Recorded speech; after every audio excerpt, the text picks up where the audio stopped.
बिस्मिल्लाहिर्रहमानिर्रहीम। अस्सलाम वालेकुम। आप देख रहे हैं 1 बाय 1 न्यूज़ HD। ख़बर शामिल करते हैं जड़ांवाला से। ईद उल फितर के रोज़ अवाम को लूटने वाले कसाबों के ख़िलाफ़ कार्रवाई।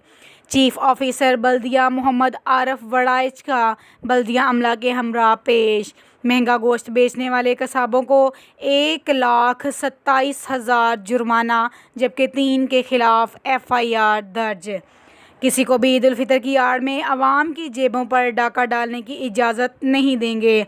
चीफ ऑफिसर बल्दिया का कहना था कि अवाम हुकूमत की मुकर्रर करदा कीमतों से ज़ायद हरगिज़ अदायगी ना करें।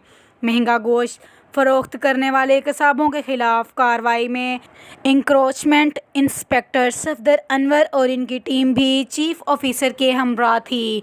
मज़ीद ख़बरों के लिए देखते रहिएगा हमारा चैनल 1 बाय 1 न्यूज़ HD। ताज़ा तरीन अपलोड्स की नोटिफिकेशन हासिल करने के लिए हमारे चैनल को सब्सक्राइब करें और साथ में दिए गए घंटी के निशान को दबाना ना भूलें।